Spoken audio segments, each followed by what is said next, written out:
Over at DC Comics, readers just recently got the opportunity to see the inciting incident behind Night Terrors, a horror based stopgap event occupying DC's publishing line over in the months of July and August. It was fascinating checking out this first issue, witnessing Batman, Superman, and Wonder Woman investigate a murder of one of their oldest enemies, only to uncover a plot leading our heroes to new DC villain Insomnia, who has plunged the DC universe into a deep slumber searching for the mysterious Nightmare Stone. My name is Araco Braddock, and today, let's go ahead and dive into the pages of Night Terrors issue number 1 to see if Batman and Deadman are able to stop Insomnia before he's able to get closer to his goal.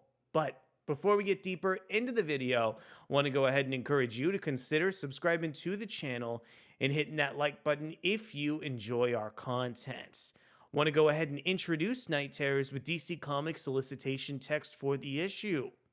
Who is Insomnia?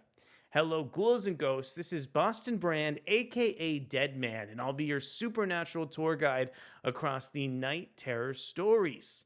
After that fancy special oversize issue you have to read first, the whole world is trapped inside their nightmares. And Batman and I are trying to figure out who Insomnia really is and why he wants revenge on the heroes of the DC universe. And without further ado, I want to introduce our creative team over on Night Terrors issue number 1.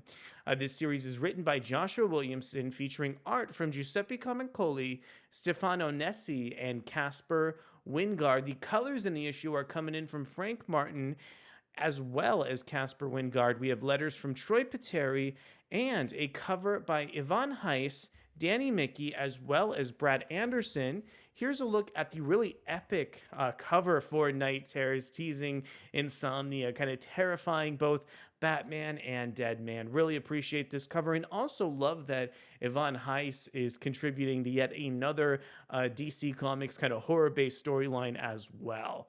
I think this kind of twisted cover definitely should pique the interest of readers curious about checking out Night Terrors.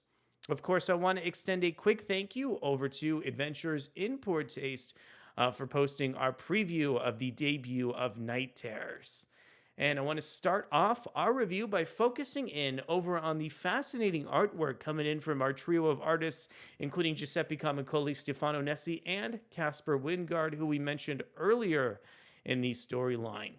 So in terms of this tale, I think the artwork is absolutely kind of brilliant across these 3 different artists. We really focused in our Night Terrors First Blood review about some of the more expressionistic pencils. And while I don't think that all of our collaborators in this issue had that same expressionistic approach to their art, I definitely think at least one of our artists, Giuseppe Camuncoli, does.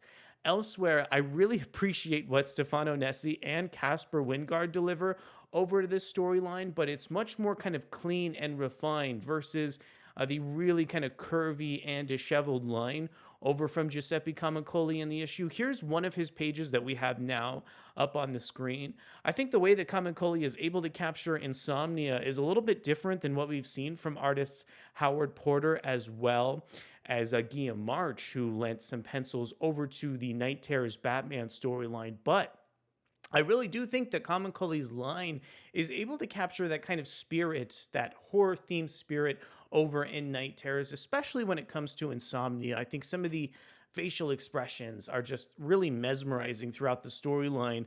And also, I think the approach to page design that Camuncoli lends to the tale also has a really interesting kind of mechanic behind it. I think that a lot of these pages from Camuncoli are a little bit more free-flowing and capture so much sort of nuance within the storyline as well.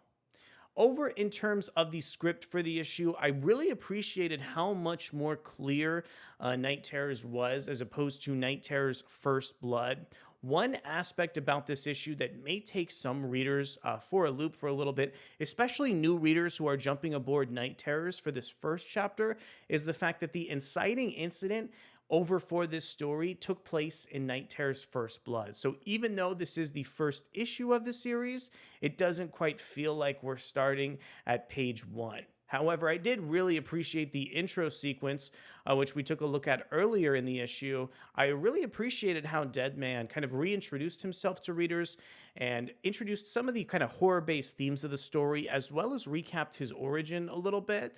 I'm not sure, how familiar all of these newer readers are who are going to check out Night Terrors to characters that are a little bit more off the beaten path, like Deadman. So even though I feel like some of this material was kind of captured in Night Terror's First Blood, I still thought it was really appropriate to introduce Deadman as well, as I think he's a really interesting hero that always needs some additional context to bring newer readers into big DC Comics stories.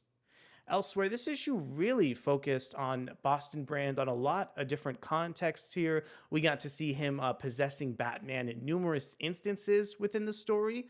I really appreciated the kind of transition that both Joshua Williamson and the art team lent towards switching the artists versus the introduction of Deadman to the present day of Batman fighting Insomnia over in the issue. Elsewhere, there was also a really interesting moment in this storyline where Deadman essentially was able to possess Insomnia for just a moment, and we got a really gorgeous splash page that detailed so many fascinating elements about Night Terrors over at DC, especially teasing the fact that people like Damian are going to play a bigger role in future stories. Also, I appreciated how so many characters and aspects that are central to Night Terrors were also teased as part of this splash page as well.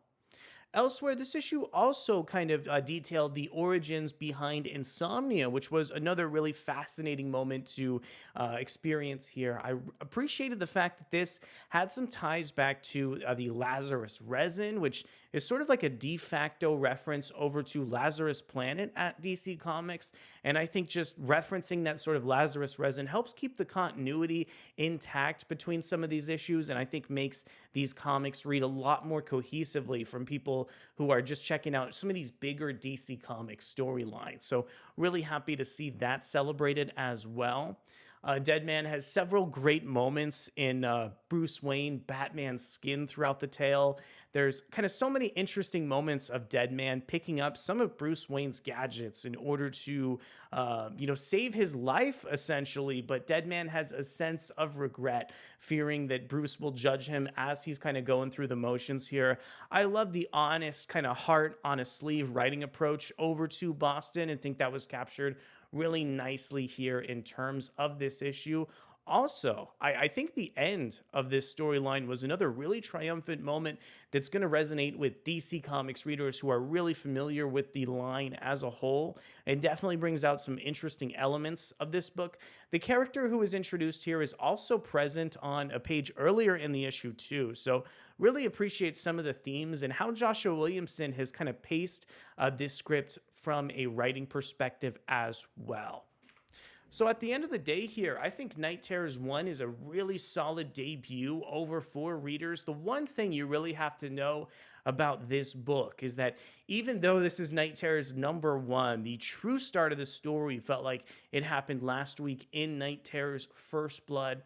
That being said, I think some of the approach to the artwork and the writing in this storyline fits that perfect horror tone, and also feels like a much more kind of low stakes story as opposed to the Dark Crisis storyline, which was also kind of a horror influenced DC story. So I love the fact that we're able to kind of compare and contrast Night Terrors as opposed to other stories in the DC Comics canon.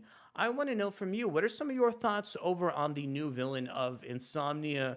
Are you still enjoying Night Terrors? And what was your thought on the debut chapter over for the main series? Let me know down in the comments below. Thank you so much for coming to check out our review over for Night Terrors #1, and we'll be back really soon to cover everything Night Terrors, DC Comics, Deadman, and Batman. Thanks so much, and I'll see you soon. Bye.